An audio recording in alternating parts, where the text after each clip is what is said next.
I am Gerlin Oville, a licensed mortgage broker and the founder and CEO of Jubilee Home Lending Group Incorporated. You might have heard how the company is quickly breaking ground through our client-focused approach. Yes, indeed. At Jubilee Home Lending Group, we are dedicated to exceed even your highest expectation. We're not just another mortgage company. We are your partner in making home ownership possible. With flexible options and personalized guidance, we are changing the way you finance your home. Here at Jubilee Home Lending Group, we offer great programs like FHA, conventional, VA, jumbo loans, etc. We also have exceptional government programs. Don't miss out on this game-changing opportunity to obtain financing for your home. Call us today for a free consultation at 866-731-JUBI. Again, 866-731-5824. Or visit our website at jubileehomelending.com. Let us make your dream home a reality. Êtes-vous un propriétaire d'entreprise qui fait partie de notre communauté haïtienne dynamique en Floride et dans les Caraïbes? Si tel est le cas, vous avez probablement remarqué à quel point la vidéo devient importante en matière de marketing, de vente et de capture de souvenirs. En fait, l'utilisation de la vidéo est récemment devenue une attente des clients dans le monde entier. Et que vous le sachiez ou non, vous avez une histoire inspirante mais non contée. Votre point de vue unique sur le travail, la vie et tout le reste. Mais avec tout le monde qui crée du contenu en ligne maintenant, il est presque impossible de se démarquer. C'est pourquoi vous avez besoin de Lensmagic de KajouTV, des services de production vidéo auxquels vous pouvez faire confiance. Des courts et longs films, des émissions de télévision aux événements en direct, au contenu des médias sociaux, aux occasions spéciales, quels que soient vos besoins vidéo, aucun projet n'est trop grand ou petit. Lensmagic utilise uniquement les dernières technologies et équipements pour ravir nos clients à chaque fois. Notre excellente réputation au sein de la communauté est basée sur d'innombrables projets réussis, réalisés au cours des 20 dernières années dans toute la Floride, Haïti et les Caraïbes. Et en plus, nos forfaits flexibles garantissent aux clients la meilleure qualité à des prix abordables. Alors qu'est-ce que vous attendez? Visitez KajouTV.tv et découvrez comment vous pouvez utiliser la vidéo pour mieux raconter vos histoires.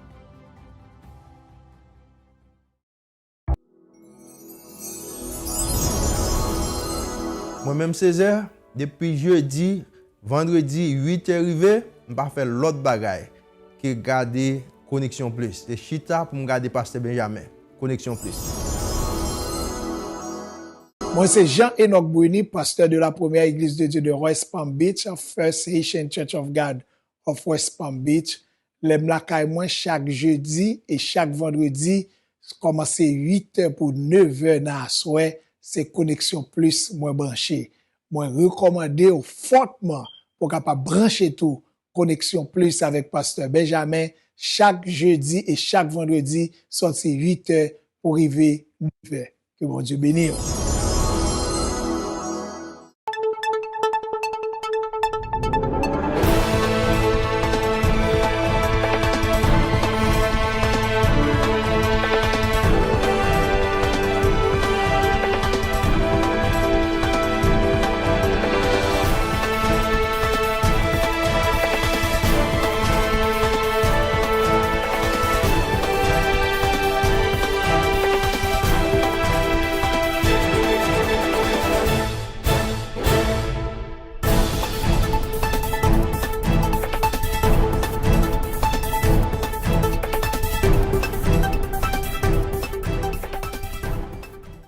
Bonsoir, je suis pasteur Raymond Benjamin qui vous souhaite la plus cordiale bienvenue sur Connexion Plus.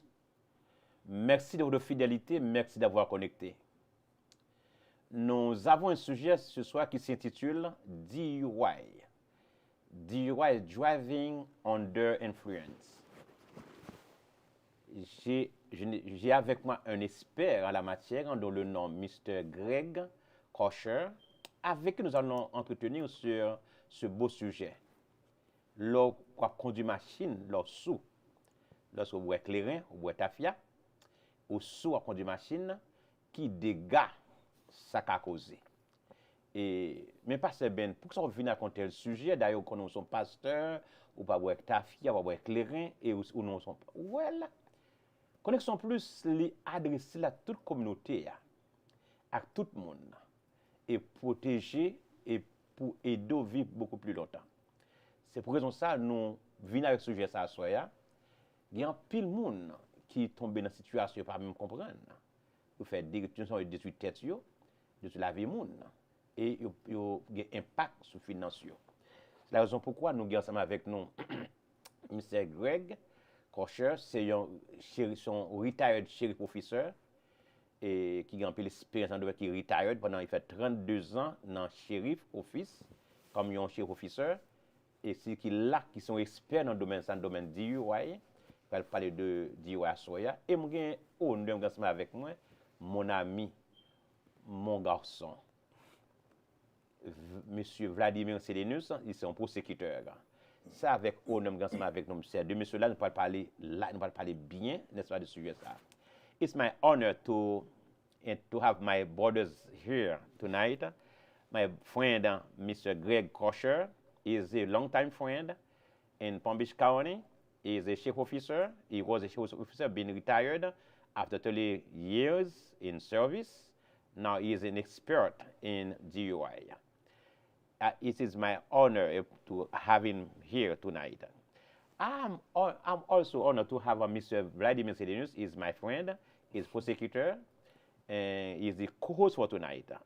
Good evening, Mr. Vlad. Welcome to the KONEKSYON Plus. Good evening, Mr. Greg. Yes. Welcome to KONEKSYON Plus. Thank you very much. All right.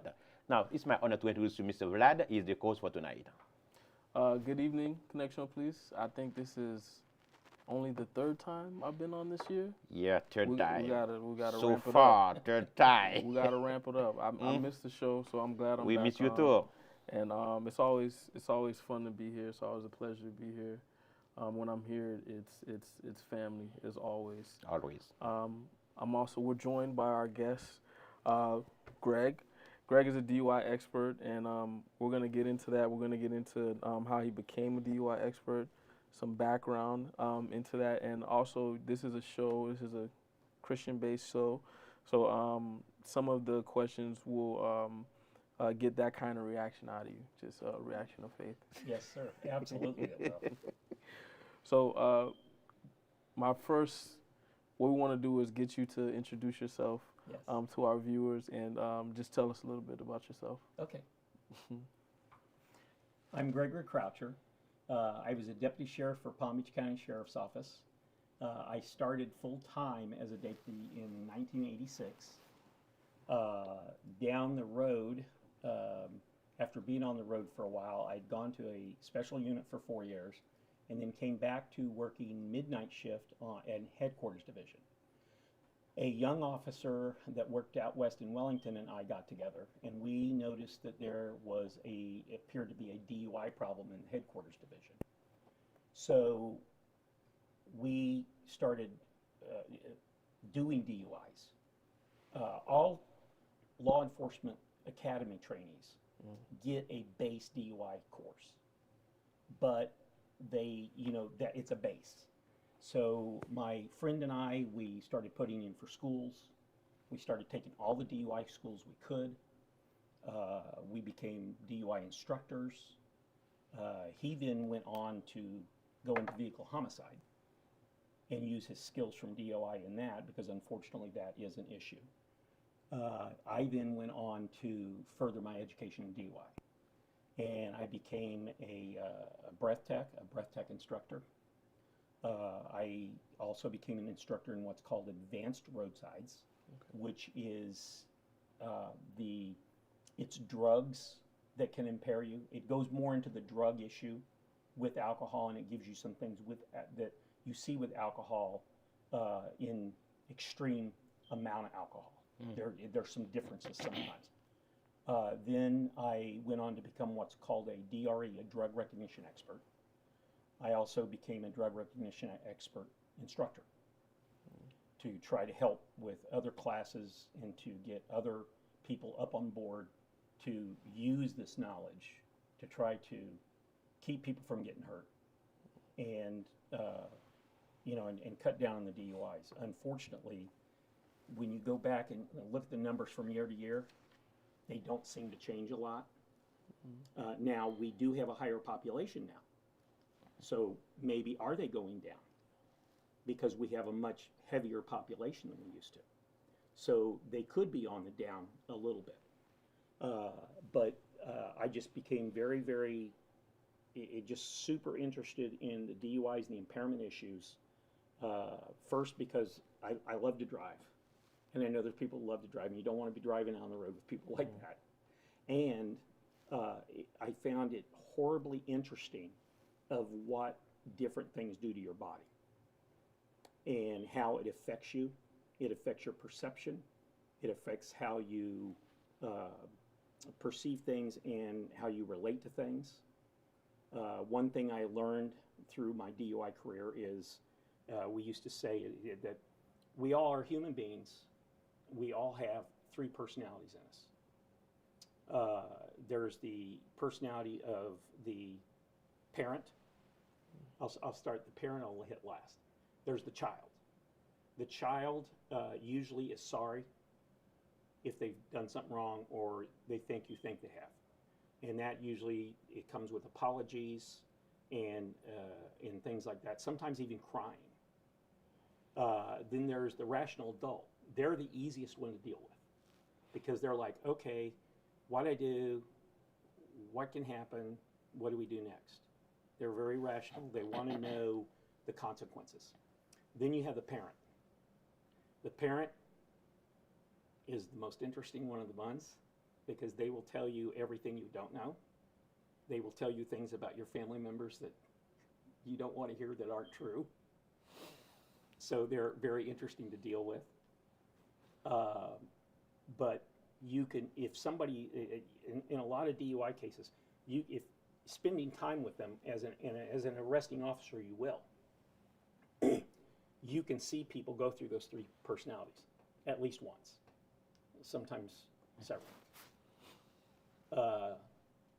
I always looked at it as interesting. I tried not, and they'll try to push your buttons. We're all human beings, they do that.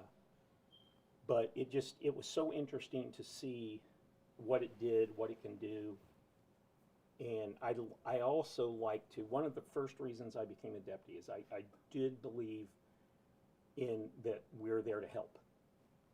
And I wanted to help people. And there's a lot of people, sometimes they'll let you talk to them, sometimes they won't. I tried to talk to everybody.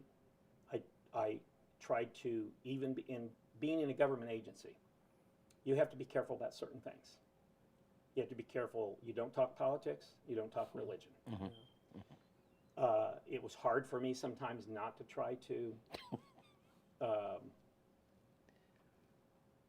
witness to people because they're in trouble. They're in trouble. They're searching, and they don't know where to go. Maybe I've had some cases where I did. Thankfully, I never got a complaint on it. Where I told one young man one time, he was in a position that he could have been arrested. I opted just to write it up, but he started crying. And it seemed like he was hurting. And so I did ask him, do you have a Bible at home? And he said he did. And I said, I'm not asking you for me. I'm asking you for you. Go home, put the Bible on the base of it. I mean, on the spine. Put the Bible on the spine and let go of it. And wherever it opens, start reading. Because it will open to a place that you probably need to read. And telling you about this right now, I'm getting goosebumps up my back because I truly believe that. But again, doing DUI also put me in a position where I did see people that were unfortunately in need a lot. Because that's one of the reasons they're there. Not all of them, but that's one of the reasons they're there. Well, faire un petit rapport. Yo en pile, et non moi c'est Gregory Croucher. Moi entré dans chef office depuis 1996. Et dans raison majeure de faire aller dans chez patient de me aider. Et pendant que nous travaillons dans headquarter là et nous avons besoin pour question DUI, moi avec un ami moi, nous communauté battre nos objectifs ça pour nous venir prendre plus connaissance dans le domaine ça capable d'aider dans ce sens-là. Et raison de nous sortir dehors, nous avons un pile monde qui fait un peu d'expérience dans ce sens-là. Et il y a des gens que l'État pas même, l'État doit arrêter, pas même arrêter. Les gens nous doivent crier. Il dit, OK, est-ce qu'on a une Bible dans la machine? C'est ça qu'il fait ça là. Il fait un problème de donc, alors, non seulement ils sont experts dans DUI, mais aussi, ils sont drug experts, right? Sous prendre drogue, sous alcool, donc ils sont experts dans le domaine ça, qui sont capables d'investiguer pour est-ce que ou bien soit conduit en bas alcool, soit conduit en bas drogue, tout ça, ils sont experts dans ça. Et l'objectif après passer 32 ans comme comme sheriff officer, on a les retired et qu'on a continué de travailler, right, Greg?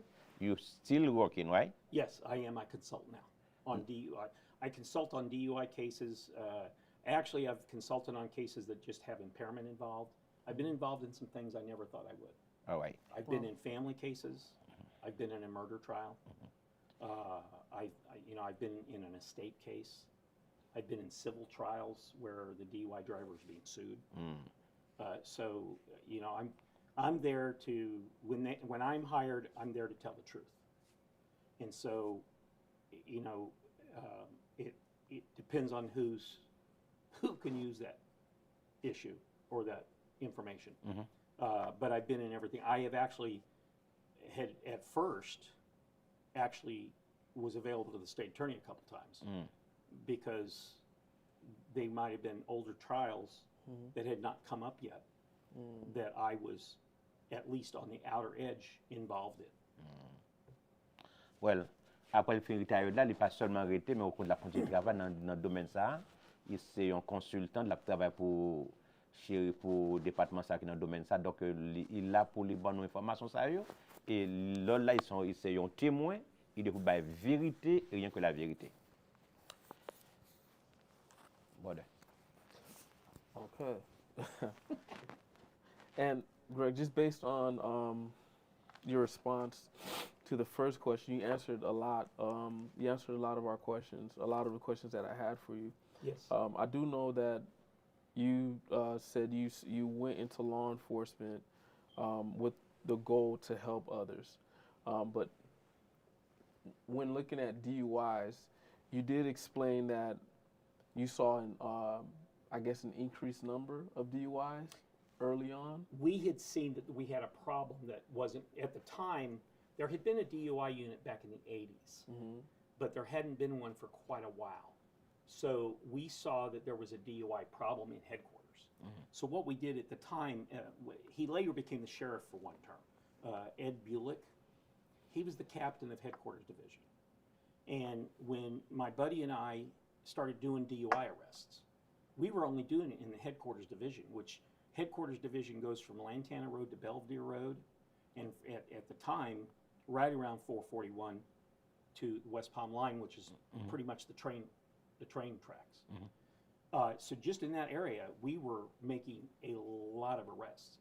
And so they came to us, they came to our sergeants and told our sergeants, they came to us first, and then they told the sergeants that they didn't want us taking service calls unless absolutely necessary. They wanted us out there to do traffic enforcement and DUI enforcement. He and I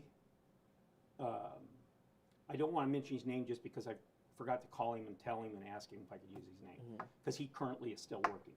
But we, in the headquarters division area, we were making somewhere between 150 and 200 DUI arrests a year, just the two of us. Wow. It was so prolific that, it was a lot. And we were lucky that most of the people we were getting weren't in accidents. Some of them were minor accidents. Thank goodness they weren't bad accidents. Through my career, though, I was involved in the bad accident parts too. But yeah, we just saw there was a bad problem. And actually, by us doing the numbers we did, our captain went up the line, and they ended up getting people in each district that was interested in doing what we were doing. And so we had 2 people in the south end that were doing DUIs, 2 people in the north end. We ended up ultimately stretching out to where part of headquarters division sort of was Wellington, but then Wellington became a contract. But so we had at least 6 people doing DUIs countywide. Okay. We then, one of the things we did, we tried to do progressive things with our equipment too. We had cameras put in. I'd had a camera in my patrol car since 96, 97. That's when we put cameras in our cars. Yeah, they were, you know, we got some good ones, but we had cameras since early. Our original ones were VHS tapes, to where when we made a DUI arrest, when we pulled into the BAT Center, which is at the jail facility, we'd have to take the VHS out and give it to the BAT people, and then what they would do is they would use that just to add to the tape from the BAT Center on it, and then it would be one tape for, you know, evidence-wise. Now they've gone digital, which is much better.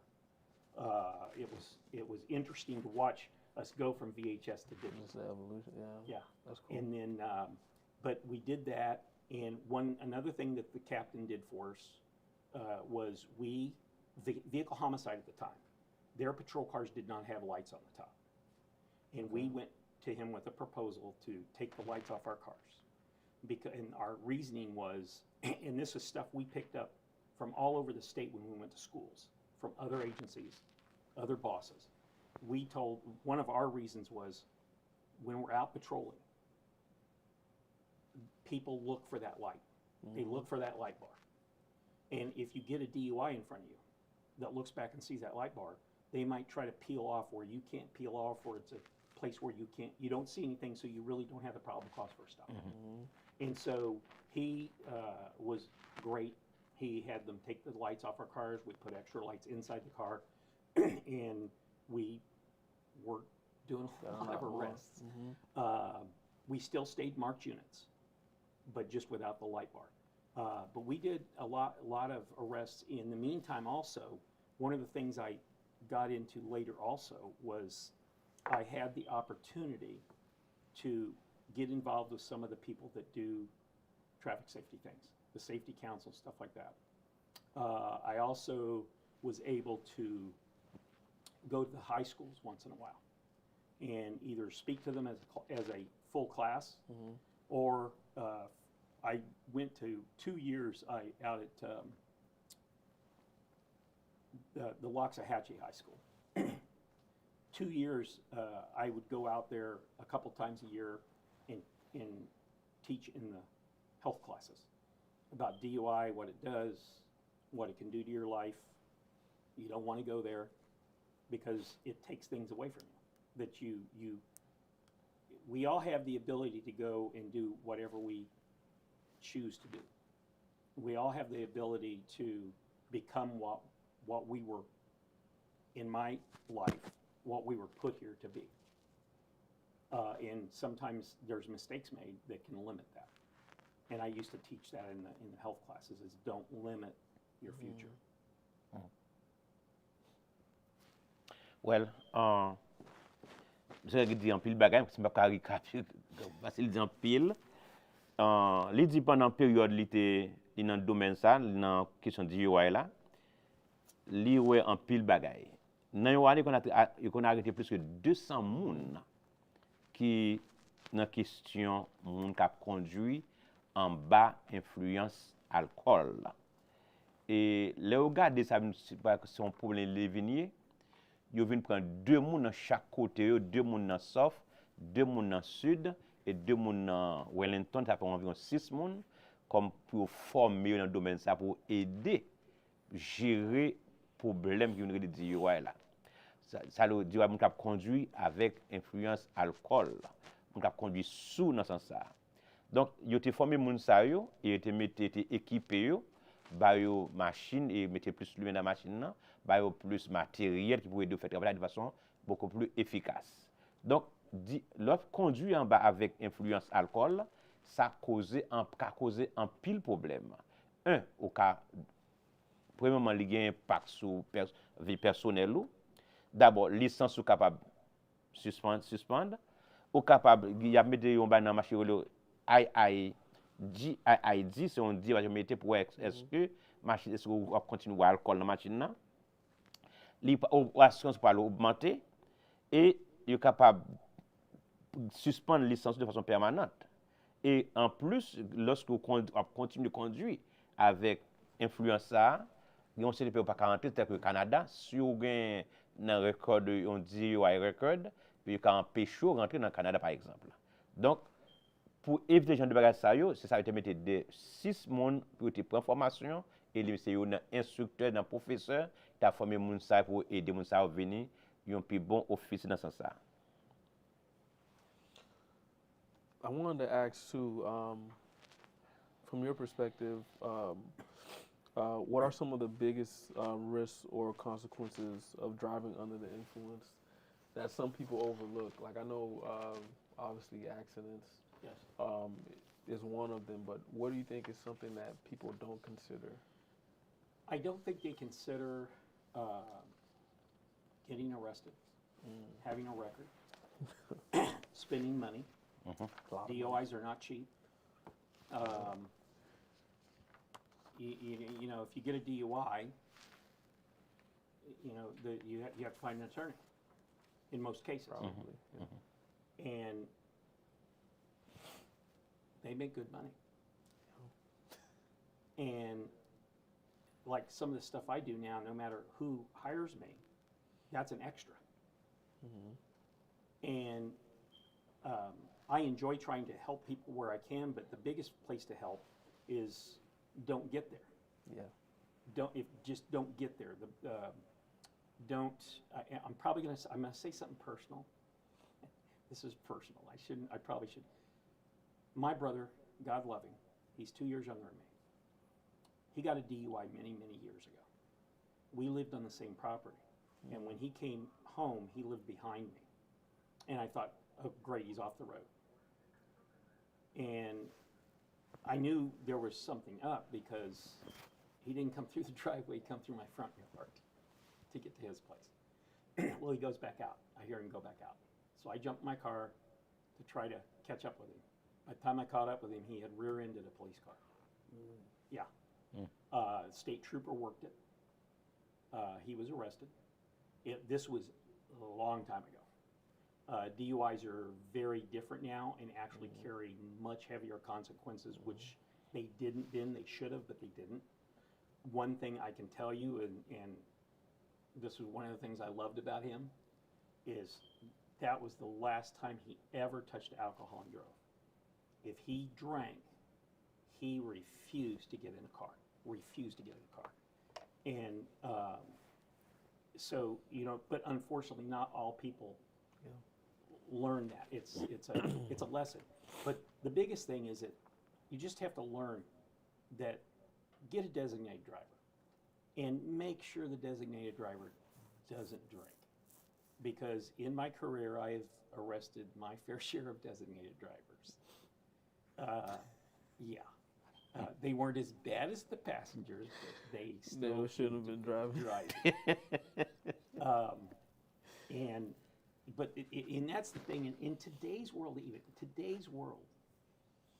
there's so many things you can do not to drive. There's Uber. There's taxis, you know, which is old school. But designated drivers, there's so many ways that you can get by. A story I'll give if I can real quick along those lines. When we taught DUI classes to officers, one of the things we did what's called a wet lab. And we would get volunteers to come in and drink. We would dose them up to a certain amount. And it was so the officers could see what alcohol does to your body. It does things to your eyes, it does things to everything, it does things to your balance. But we did that so that the officers could actually see it, but in a clean environment where nobody gets hurt. That was a pretty, the hardest part about that was we had to make sure those people got home okay. And nobody was allowed to drive to us. We would pick them up. But one of the things that was interesting as an instructor is you get to actually observe the difference that alcohol makes. And we would take the volunteers and we would dose them, we'd give them one drink. And we would say, okay, would you drive? We'd each one of them, would you drive? No, I'm drinking. We'd give them a second drink. And then when it come time to the third drink, we'd look at them and go, would you drive? Oh, I'm fine. Almost every one of them. Almost every one of them. Oh, yeah, I'm good. And that's another thing I used to try to tell people. If you get a designated driver, they make sure they will not drink. And if you're going to drive for a friend that you know is starting to drink, before they start drinking, get the keys from them. Because you're never going to get the keys from them after they're at the 2 to 3 drink, because in their mind, they're fine, and you will never get the keys from them. Especially if they originally drove you there, because that's their car. Ok, wow. Intéressant. Question possibilité de poser inspecteur, directeur là, c'est dans perspective par qui nan plus gros risque ou soit conséquence conduit en bas influence qu'a gagné sur le monde si on ignore là. Et il dit que yon plus gain plus de bagaille. Premièrement, lorsque on dit on fine ou payer DUI, comme en pile. Il comme en pile, prend pile cob. Et deuxièmement, il gain pile implication sur vous. Et capable on va payer en pile cob, on va payer cost, on va payer cote là, on va payer fine et ça et parti cob yo dans $1,000 et plus dans ça. Et puis les petits bon ba c'est pas qui tout le monde conduit en bas influence ça. Lorsque tu as enseigné dans l'école ça, il a prendre de monde la caillou, il a chercher pour faire expérience, puis ba au boué. Pour ouais qui pour montrer étudiants yo mais qui genre monde comporter lorsque en bas influence alcool là. Et il n'a plus gros qui au gain c'est lorsque monde il pas jamais rendre compte il sous. Il toujours penser li OK, il va en premier verre, OK, dit yes moi OK. En deuxième verre, OK, yes moi OK. En troisième verre, monsieur ouais, j'ai mon avis l'envers, il s'il dit li OK. Ça veut dire que du non plus bon pas capable faire, c'est ou doit soit conduit observer un monde qu'on en pral boire avant de commencer boire. Prend clé machine dans meni sans pas jamais prendre clé ça n'a toujours pensé que li OK li ka conduire n'importe côté donc à soya donc on va regarder connexion plus si on sorti avec un monde qui gagne habitude boire et bien avant que monde ça prend commencer boire prend clé machine dans meni qu'on va pas quitter ça conduire en bas influence ça parce que sous qui ça arrivé ou mettre vie en danger, vie pâle en danger, vie l'autre monde en danger et même société a vie vient en danger. Donc on a un danger pour société a lorsqu'il la conduit en bas influence alcool ou bien drogue. So I know you mentioned too that just the drinks can kind of I almost think it just changed your rationale, your way of reasoning. So I wanted to ask, what do you think leads people to drink and drive? Like I've tried DUI cases, and the common theme there is I've only had one or two, and that one or two can react different in depending on who's consuming it. Why do you think alcohol has that effect on people to where they think I'm good to go and it's not the case oftentimes?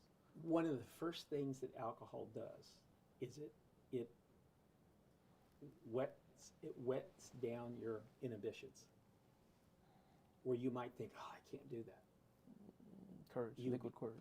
Liquid courage. Oh, okay. Liquid courage. It gives them that as an arresting officer. 2 drinks is the most common. Yeah. It's the most common. And my theory, I can't prove this, my theory is that they don't remember 3 and more. They remember having 1 and 2, because at that point you're you're getting there. There's only a certain, in alcohol, in each drink, and a lot of it depends on your drinks, what size they are, what types of drinks. We teach in a shot of hard liquor, 80 proof. So that's your whiskeys, your tequilas, and your vodkas, and all those, rum. Most of those are 80 proof. So one shot has the same alcohol content in it as a 4-ounce glass of wine, or I think it's a can of beer, beer, 12-ounce beer.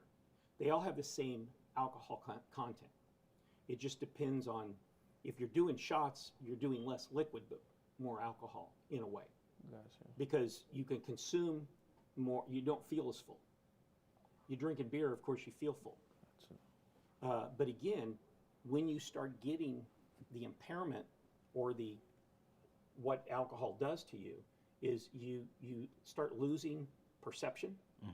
You start losing reasoning, proper reasoning. That's why you always hear stories of people dancing on tables. It happens. And it's the alcohol, it's the perception, it's the reasoning issues, the inhibitions. You may get somebody that's a really shy person, but they may be the life of the party if they're drinking.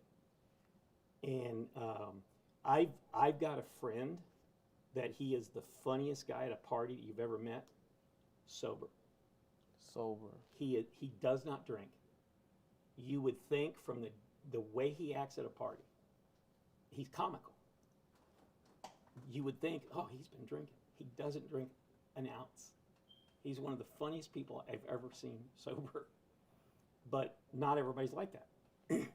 And there's other people, you know, alcohol, unfortunately, we all have different things happen in our lives. And this was another thing I tried to teach officers. You don't know who you're dealing with. Not all of us had good childhoods. Not all of us had good childhoods. We didn't have good upbringing. We may have had a rough school we were in. We've all got different experiences. There are people that, because of their circumstances, may develop triggering issues where we use the alcohol to try to numb a hurt. You know, they may be hurt inside, and they try to numb the hurt with alcohol. You can see that in a lot of, I've heard and read stories, a lot of young men and women coming back from military service when they've been deployed. They have seen things that we don't see. And so that's how they try to numb it. And we've got people out there now too, and it really started being pronounced when I was in the infancy of what I was doing.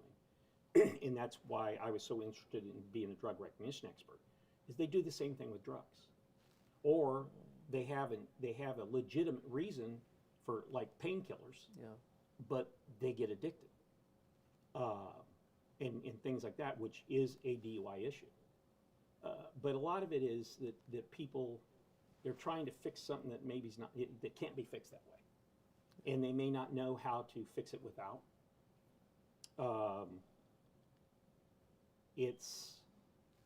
And it gets back to too, it's maybe an emotional thing with them.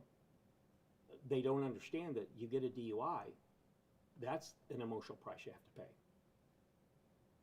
Because you have to deal with that you've done this. Some people may be very embarrassed by it.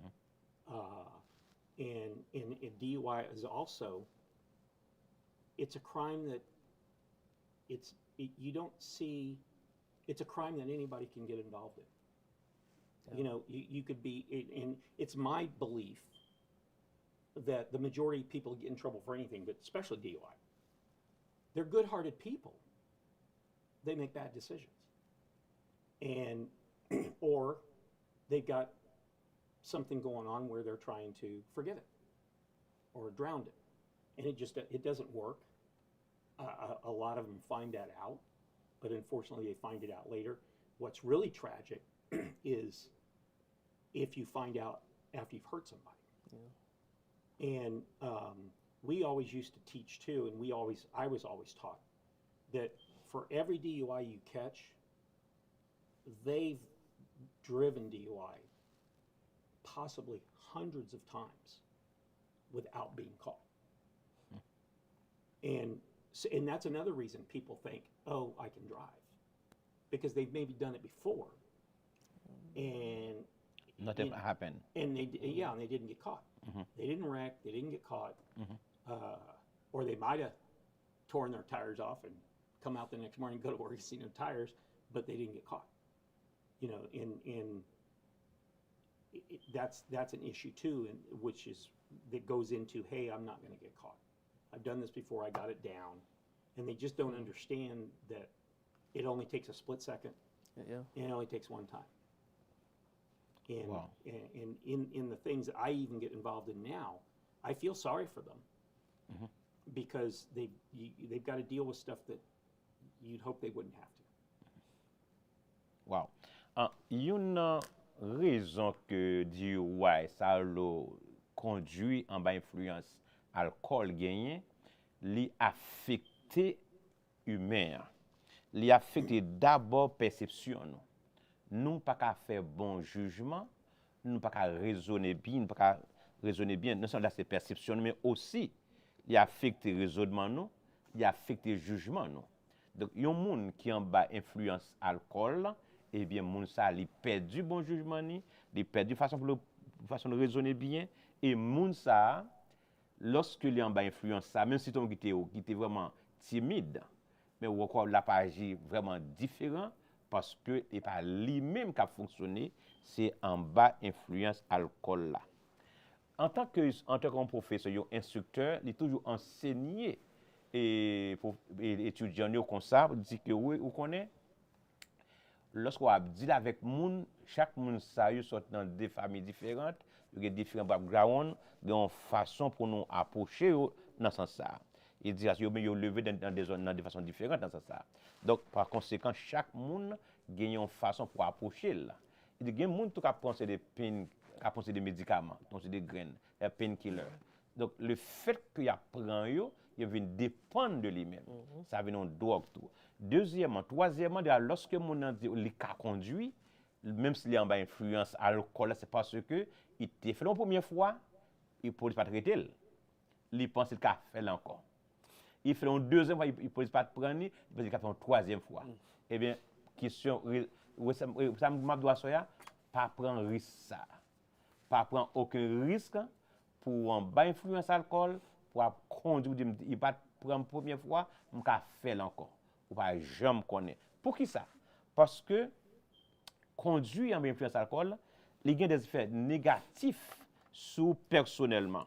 D'abord, en cas de influence financière que il gagne, il gagne d'abord à payer les filles et frères légaux, ou à payer cote là, ou à payer un avocat pour laguer ou pour prendre défense.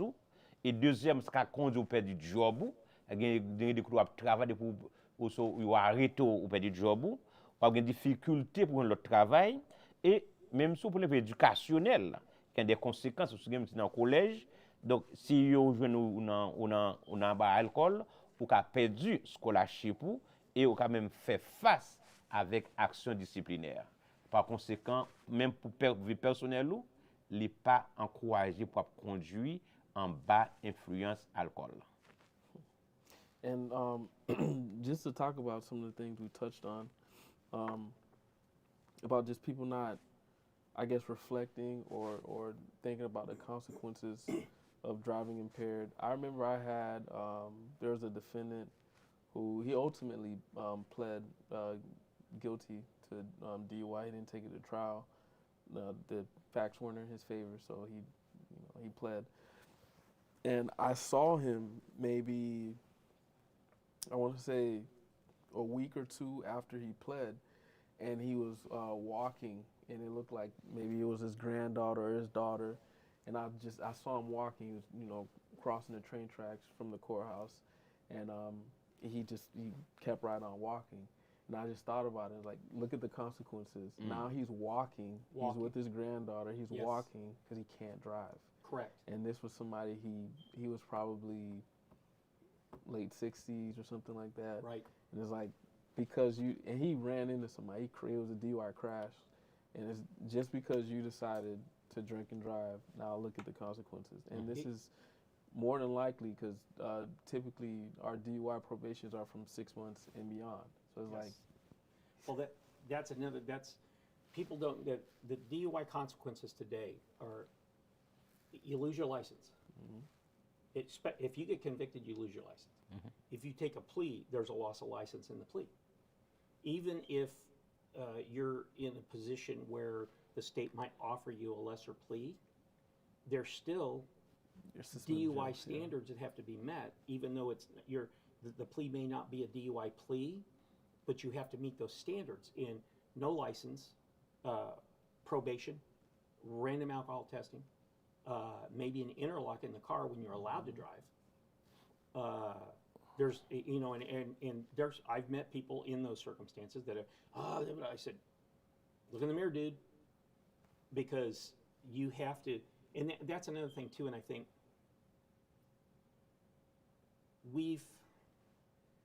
I don't want to get too deep. We've created a society today that of no responsibility and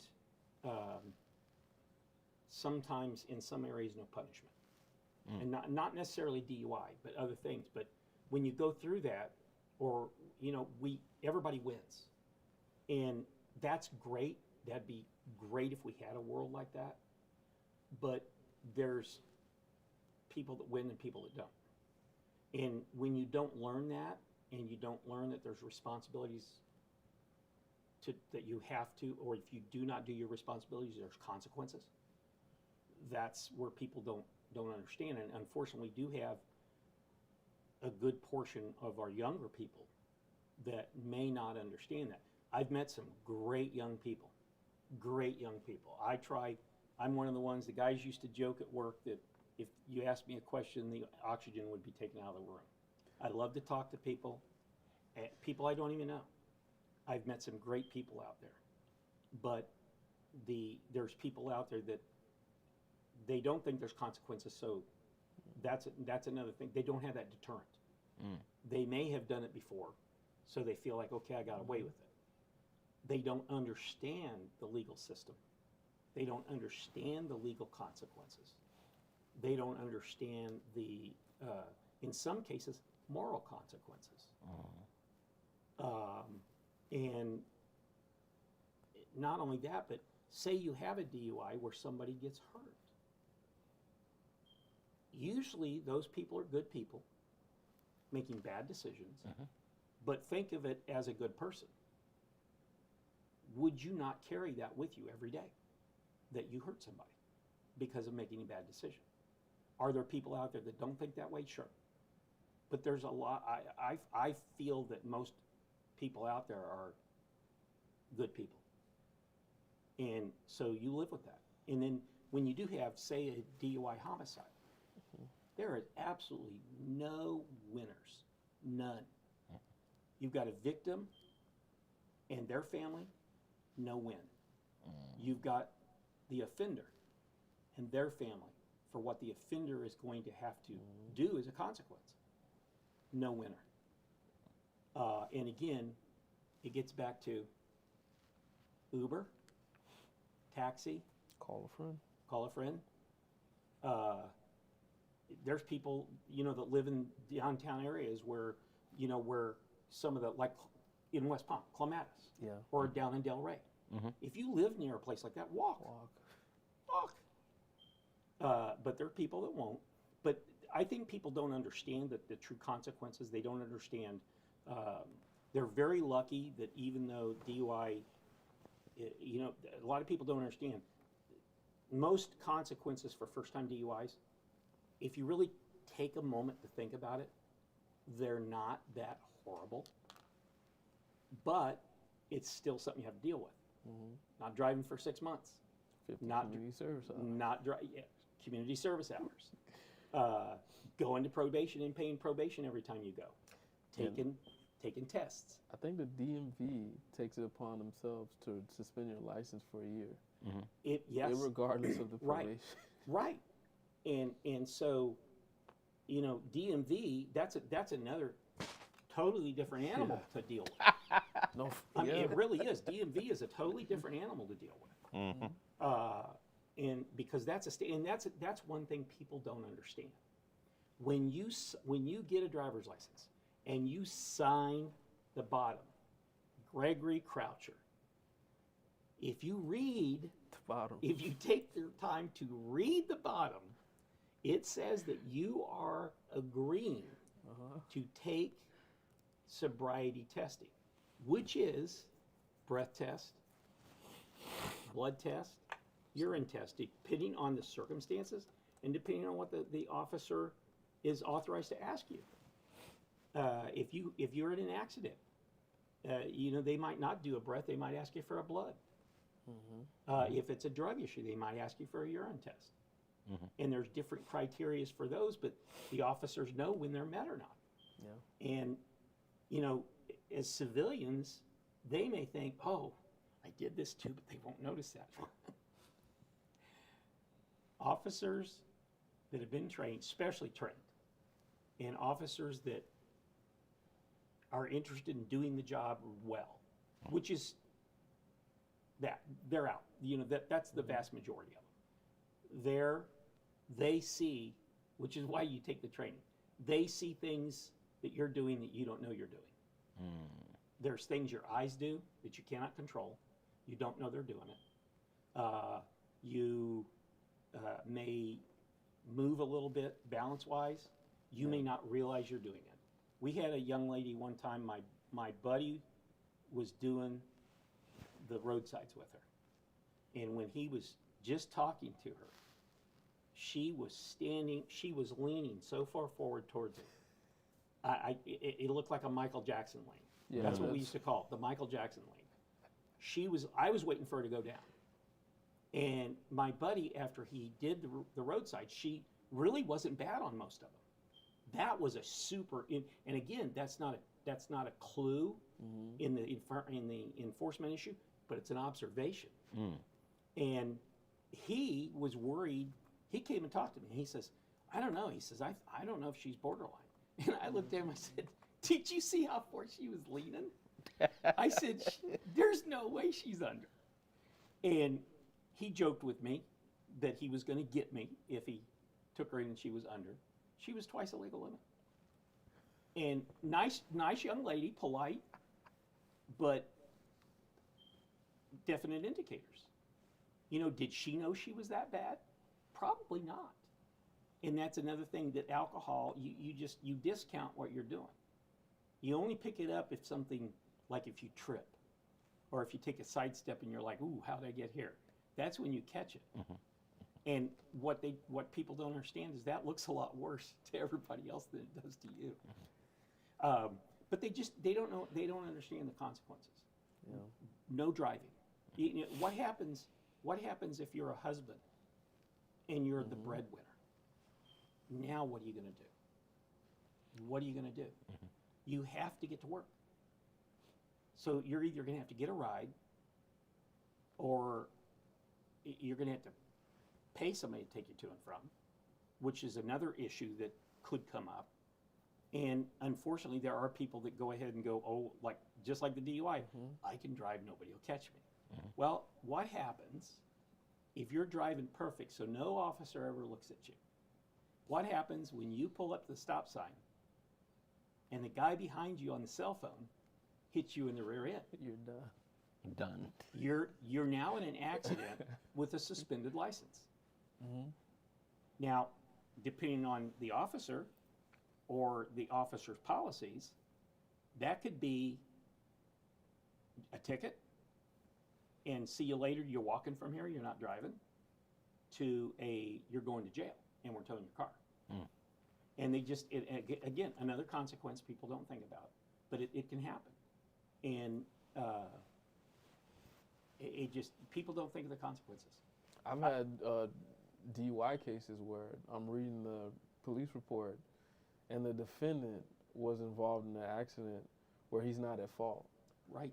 Like someone ran into him, Yeah. so Right. hits his car. Right. Or even like he's at the front and it's a 3-car accident. Right. The last car hits him, then the second car hits him. Yep. And while the officer's taking the report, they smell alcohol. And they're like, Mm-hmm. have you been drinking? Oh yeah. Well, and see, they don't understand. Oh, I didn't cause the accident, so there's no DUI. There's no No. DUI property damage, but there's still a regular DUI. Still regular DUI. You're yeah. still there. Mm. And I was involved in cases, and so was a buddy of mine. We had cases where we arrested a drunk driver, and we would give them the option of us not towing the cars for a while, and that changed because of reasons. But we would tell them, if have somebody come, or if we had somebody. I used to also. My thing was, if I think you're a borderline, I'm going to make a mistake in your favor, not mine. Can I be wrong and you be over the limit and you just look good because you've learned how to adapt? Possibly. But the thing is, though, is that we call, in those circumstances, okay, we're not going to take you to jail. Who can we call? Come pick you up. Yeah. Pick your car up. And we'd always tell them, make sure they haven't been drinking. Because I've made those arrests too, We get them too. where they've come up to pick them up and they've been trashed too.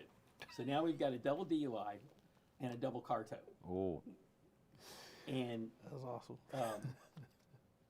yeah, it's one of those, there's so many things in this world that you go, no, you wouldn't believe it if you don't see it or hear about it from somebody that has seen it. Well, je pense que Monsieur Greg fait un paquet de belles points et nous devons porter attention. Non? Première question, est-ce que nous comprenons le système ça que nous avons vu là-dedans? Deuxième question, nous poser tête, est-ce que nous comprenons les conséquences ça traîne derrière lorsque nous conduit en bas influence alcool? D'abord, comme on dit déjà, ça li affecté le jugement.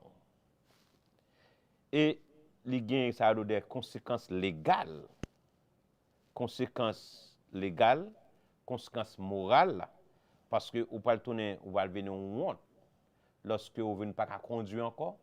D'ailleurs, si même qu'on bail des providers dans le là, on a obligé son cap boire rail pour faire pour aller dans le travail, pour faire du job. Non seulement ça, il dit mais lorsque vous trouvez une situation comme ça, pour gagner plusieurs mois, vous ne pas mettre tête dans une situation ça, vous pouvez prendre un taxi, vous pouvez prendre un Uber, car le monde vient chercher vous dans ce sens. Tout ça c'est moi qui éviter pour pas mettre tête dans le problème là. Mais il y a des gens qui pas porter qui pas faire cas de ça.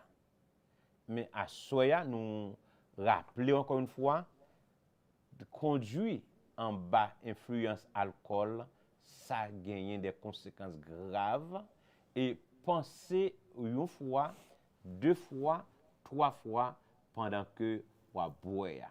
Pendant que vous boire ça vous pas droit ou son plaisir lié. Mais c'est lorsque vous prenez simti connaît.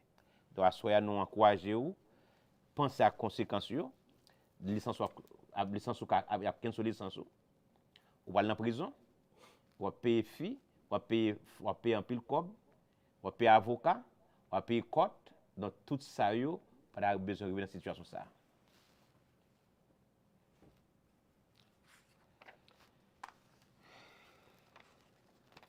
Almost time. It's time. Konya? I know you mentioned your brother had an experience long ago, and in that experience, you gave us an outcome, or he came to a realization that it's probably not the best idea to, act in that manner. And just in your experience and just based on that story, how important do you think it is for someone to take the personal responsibility in the recovery process? It's huge. It's huge because it's actually part of recovery. Because in recovery, you're supposed to take responsibility for your actions. That's one of the things in recovery. It gets you. That's better way, it's a speed bump you got to get over. It's a huge issue for them to take that responsibility, because it also leads them to the path that, okay, I did this, I was wrong, what could I do to never happen this again? Never have this happen, and to fix this. Because it lays it out to where they are, nobody can say somebody else did it at that point. That's so important that they take responsibility, because I think by taking responsibility, it probably leads you to a road where you're at least less apt to ever happen again, hopefully. Or it might lead to even bigger roads where you quit doing that kind of behavior, and you maybe step in and try to help other people that are doing that you may know. To me, it's a huge issue. C'est une grosse décision, c'est un gros problème. Et le problème, c'est que pour résoudre le peut-être, on ne peut pas résoudre pour vous.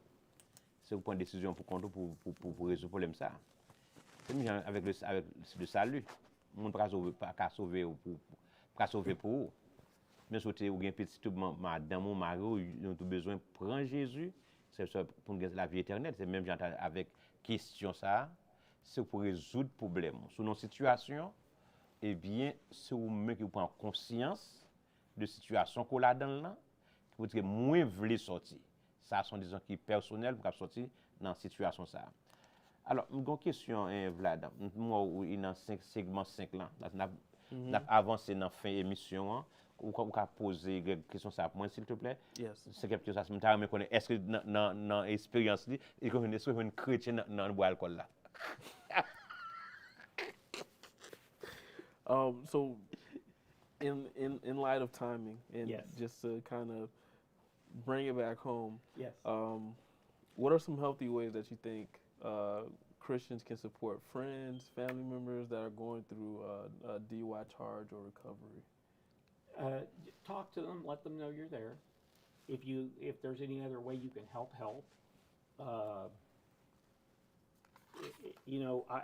I personally believe if you've got a really good, deep faith, you may not be in that position. But there are people of faith that make mistakes, because we're all human beings. But I think just to support them, tell them you're there, tell them you love them. Yeah. What do you need? I'll do what I can to help. That's where a friend can come in and say, hey, if for some reason you can't drive, I'll get with me, I'll help you out, but you can't do it again. And that a lot of people, especially with friends, they have a hard time saying that part. Yeah. Is, don't do it again. But there's lots of ways to you can pray for them. That's a base way right there, is pray for them. Because prayer is huge. And, because they may not see things, we don't know where their faith is. You may or may not really know where their faith is. They do.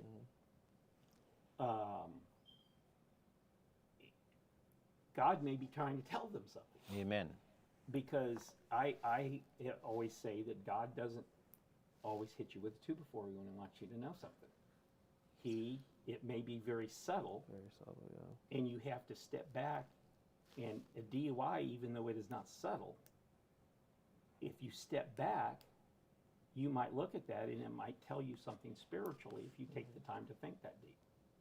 Yeah. Because it can be, it might be telling you this is not the way to go. Especially, say, in a case where somebody gets home and doesn't get in trouble, and doesn't pay the state's price. But there's lots of ways people can help. You can talk to them,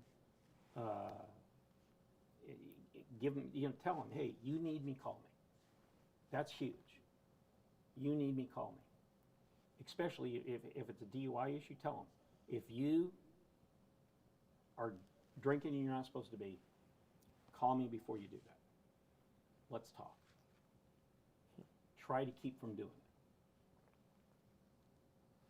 OK. Question c'est quelque façon qui on critique capable de supporter un monde qui a une situation pareille qui dans DUI là. Greg dit qu'il y a plusieurs façons qu'a faire qu'a supporter moun ça. Ou capable encourager lui et une plus gros clé c'est ou qu'a prier pour lui.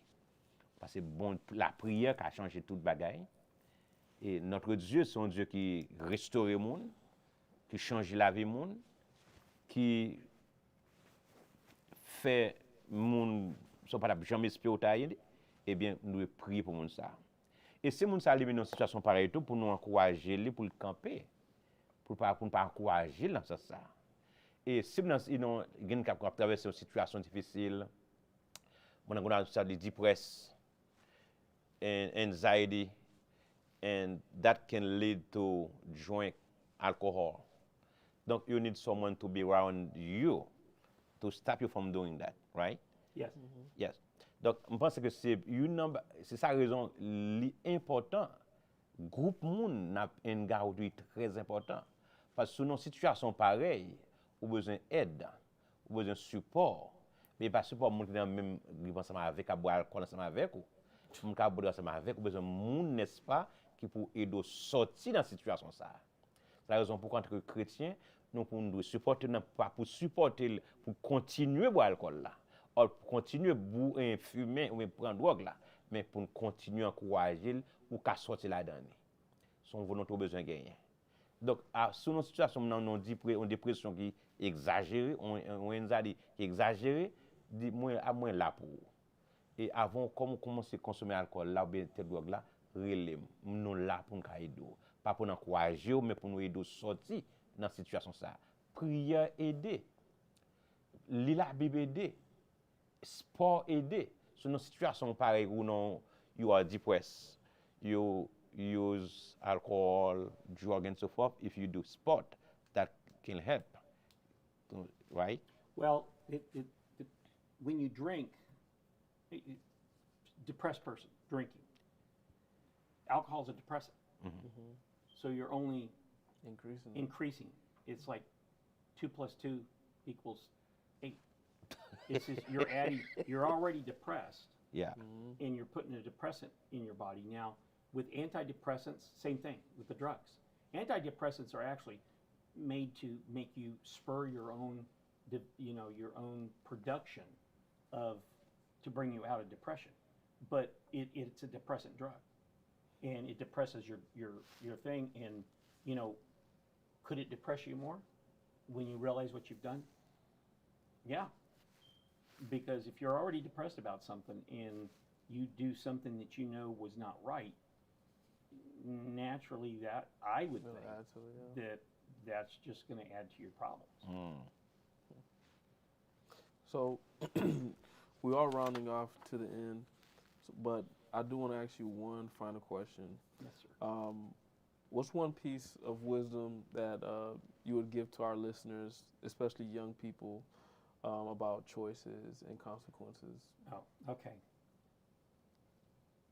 This goes back to young people, especially in good families, especially in any family, where you've got people that love you. In every family, somebody loves you. And you have somebody that you don't want to disappoint. Before you do something like that, think, would they approve of this? Would mom approve of this? Would dad approve of this? Would big sister approve of this? And that right there gives you an answer pretty quick sometimes. Oh, no, they wouldn't want me doing this. Well, then most likely you probably shouldn't do it. Do some people, go anyway? Yeah, they did. We're human beings. We're fallible. And but that's one way, is to think about somebody that's important to you. Would they approve of me doing this? Would they go along with this? Especially if it's somebody that's in your life that you care about, that you know cares about you, and that you don't want to disappoint. And that's where I think I didn't get into it earlier, but faith is huge. Because, would God want you to do that? And again, people of faith have trials, and it happens to them too. But that's one way you can look at it in that realm. But that, you have to take the time to think about, is what this that I'm going to do, is it going to be worth what could come out of it? DUIs, I don't think anything good comes out of a DUI. Even if you don't get caught, I'll bet you most of them have headaches in the morning. Nothing good comes out of a DUI. So that's one way of looking at it too, is what am I doing this for? Is it going to advance me? Is it going to do anything for me? Well, sure, short time it might you might feel a little buzzy or euphoric, but is that what you really want to accomplish? And is that, what happens if something happens? Does it now set you back? When I used to teach the kids in the school, I would tell them, you and your buddy love the same things, you love the same school things. You go to school, you both make great grades. You both go to college, you decide to do the same thing. You make great grades. But while you're in college, you go out and get a DUI. Your buddy doesn't. The job of your dream comes up. And you and your buddy go to apply for that job. Mm-hmm. Who do you think is going to get that job? The person with the history of a DUI, or the person without?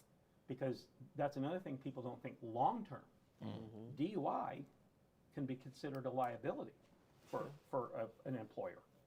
That's a liability, because can I trust this person? And you may have done everything you're supposed to do and you don't do it anymore, but it's your history. So is that history going to bite you? It can. And that's another thing to think about before you do get yourself in that boat is, do I really want this biting me 10 years down the road or 15 years down the road when I have the job of my dreams that's open up to me? Wow. Lorsque nous allons faire une action, une qui est très important, c'est penser à monde qui est autour de vous-même. Ou c'est ou gen maman, ou gen papa, ou gen soeur, ou gen frère, ou gen zan, ou gen tête. Ou mande, qui impact ça va avoir sur monde ça yo? Lorsque moi tomber dans une situation pareille. Sous son jeune garçon, son jeune fille, ou son madame mariée, ou son monsieur marié, vous penser avec impact ça va gagner sur famille, ça va gagner sur tête, sur maman, qui impact comment maman peut aller recevoir nouvelle ça dans de yo arrêté dans DUI pour clairin ou ta boire, pour ta fille ou ta boire. Comment papa peut aller recevoir nouvelle ça sur le temps d'eau yo arrêté pour question alcool ou ta conduit en influence. Donc pensez à moun ko reme yo, ça ka aider ou pas tomber dans une situation pareille. Et il dit pas rien qui bon dans DUI. Même si tu as conduit en soirée ou à la la police pas arrêté ou, mais ou l'autre dans matin ou a gagné observé ou tête fait mal. Ça veut dire pas rien qui bon sorti dans DUI. Même si vous arrêté ou un problème ou un problème, Dieu pas arrêté ou un problème. Ça veut dire que c'est rester loin et bah les DUI là. Et il garde même dans long terme. Ça veut dire que après on nombre d'années, après on 10-15 ans, là toujours dans record, on va chercher un travail, il a regarder est-ce que vous avez fort confiance à un monde qui est toujours à boire. Oui, vous pouvez quitter boire, mais pas trop, pas connaître ça. Parce que regarder dans record, vous avez habitué à boire, et c'est une fort confiance. Donc, il y a un côté pas même emploi même dans ce sens. Donc, c'est pour raison ça est important à soi. Nous venons parler de DUI pour connaître implication ça gagne lorsque, n'est-ce pas, nous avons conduit en bas influence ça. Donc, nous dépasser leur émission 9h20. Qui dernier mot, Vlad? Qui dernier mot, Greg? What is your last word? Well, my last words are thank you to Greg for coming here Thank you. and shedding some light on just DUIs, just the work that you do in the community. I want to thank you for the work that you do in the community. You've been putting in work for 30 plus years now, making Palm Beach County safer. And now on the flip, you get to use your expertise and just your wealth of knowledge. You get to bring it into the courtroom to help us factor in when making a decision. Because ultimately, the jurors are who make the decisions. And what we're trying to do in that courtroom is we're trying to make sure the defendant gets a fair trial. So coming in and sharing your knowledge, your experience with the jurors, you know, that's a very important role because we want to make sure that we're making the right decision. Sometimes officers, sometimes they get it wrong. Sometimes it's not what we're dealing with, you know. So just to make sure that we get a fair and honest opinion on what's going on, that's invaluable. And I want to thank you and show my appreciation for that.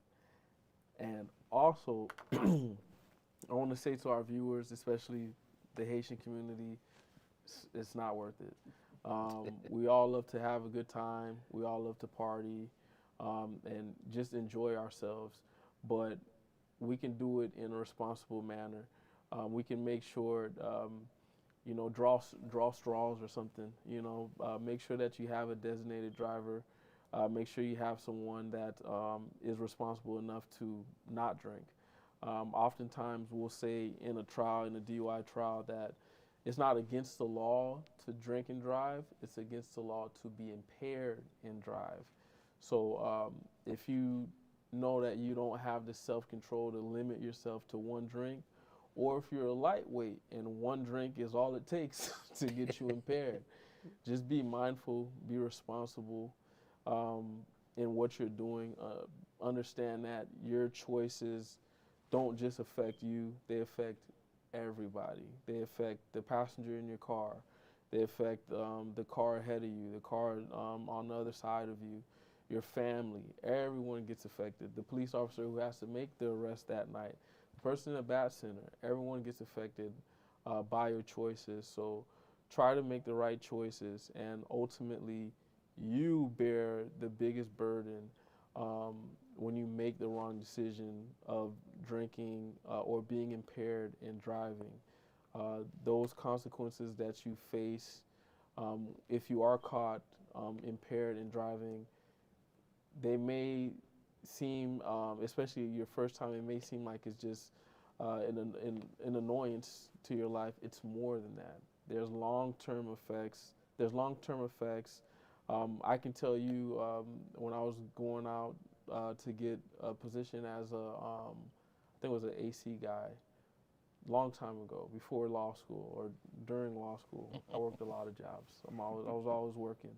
I missed out on the opportunity because of traffic tickets, because the insurance that the employer would need for me to drive the company vehicle would go up. It would almost double because I like to drive fast, so I had a few speeding tickets. And ultimately, I didn't get the position because of that. Now, imagine if I got a DUI, I probably wouldn't have even made it past the interview. So just think about those things, the long-term effects and the effects that you're dealing with now. And, you know, it can, worst case scenario, you can kill somebody driving drunk. You can kill yourself. Family members in the car, if they're in the car with you. Ultimately, it's not worth it. And there's way too many options that we have out here to prevent something like that from happening to you. So take advantage of them and just make smart choices. Thank you, Vlad, for being here tonight. Thank you for your words and thank you for your message. And I'm honored to hear the last word from my friend, my longtime friend, Mr. Greg. What's your last word for tonight? My last word is that I'm honored to be here. Thank you for being here. I'm honored to be here and talk about this, and I'm honored to meet Vlad, and because I can tell he's an awesome person. Thank you. Yeah. I tried to be. And again, just don't. That's there's consequences that you don't want to deal with, and everything Vlad just got done saying. It's not just a short-term issue sometimes. and God forbid you kill somebody, you're looking at prison, and not just, you know, quite a while. I've seen some very hefty sentences set out in this county, and some of the trials I was involved in some way, some not, but it's just, none of it's worth it. None of it's worth it. Thank you once again for me, Mr. Greg. Thank you for coming here. Thank you, sir. Thank you, Mr. Vlad. Yeah, Thank thank you, you for watching the show for tonight. I have a big, huge thank you to my friend, to my technician, to my brother, Engineer Samuel Ulysse, who have done a great job tonight. He is by himself, but he has done a lot to be here and to make sure that we have a great show for tonight. Thank you once again, brother, for being here. Merci pour avoir regardé Connexion Plus à Soya parce que nous encourageons subscribe, like and share. In addition of what Vlad and Greg said, if you know someone who struggles with DUI, seeking for help to avoid the future consequences, not only personal consequences, but also legal consequences. Ceux qui ont un monde qui a fait, qui dans une situation là, il pas qu'à quitter boîte à fia, eh bien, encourage monde à chercher aide parce que ça a gagné des impacts sur l'impact personnel et aussi des impacts légaux. C'était un honneur ensemble pasteur mon Benjamin avec mon ami Greg et Vlad et nous avons rendez-vous demain soir à 8h pour Connexion Plus. Bonsoir. I am Gerlin Oville, a licensed mortgage broker and the founder and CEO of Jubilee Home Lending Group Incorporated. You might have heard how the company is quickly breaking ground through our client-focused approach. Yes, indeed. At Jubilee Home Lending Group, we are dedicated to exceed even your highest expectation. We're not just another mortgage company. We are your partner in making home ownership possible. With flexible options and personalized guidance, we are changing the way you finance your home. Here at Jubilee Home Lending Group, we offer great programs like FHA, conventional, VA, jumbo loans, etc. We also have exceptional government programs. Don't miss out on this game-changing opportunity to obtain financing for your home. Call us today for a free consultation at 866-731-JUBIE. Again, 866-731-5824. Or visit our website at jubileehomelending.com. Let us make your dream home a reality. Êtes-vous un propriétaire d'entreprise qui fait partie de notre communauté haïtienne dynamique en Floride et dans les Caraïbes? Si tel est le cas, vous avez probablement remarqué à quel point la vidéo devient importante en matière de marketing, de vente et de capture de souvenirs. En fait, l'utilisation de la vidéo est récemment devenue une attente des clients dans le monde entier. Et que vous le sachiez ou non, vous avez une histoire inspirante mais non contée. Votre point de vue unique sur le travail, la vie et tout le reste. Mais avec tout le monde qui crée du contenu en ligne maintenant, il est presque impossible de se démarquer. C'est pourquoi vous avez besoin de Lensmagic de KajouTV, des services de production vidéo auxquels vous pouvez faire confiance. Des courts et longs films, des émissions de télévision aux événements en direct, au contenu des médias sociaux, aux occasions spéciales, quels que soient vos besoins vidéo, aucun projet n'est trop grand ou petit. Lensmagic utilise uniquement les dernières technologies et équipements pour ravir nos clients à chaque fois. Notre excellente réputation au sein de la communauté est basée sur d'innombrables projets réussis, réalisés au cours des 20 dernières années dans toute la Floride, Haïti et les Caraïbes. Et en plus, nos forfaits flexibles garantissent aux clients la meilleure qualité à des prix abordables. Alors qu'est-ce que vous attendez? Visitez KajouTV.tv et découvrez comment vous pouvez utiliser la vidéo pour mieux raconter vos histoires.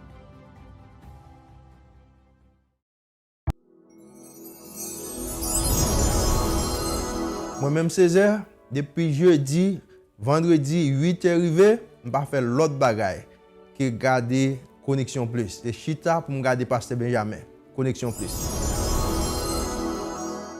Moi, c'est Jean-Enoch Bruni, pasteur de la première église de Dieu de West Palm Beach, First Haitian Church of God of West Palm Beach.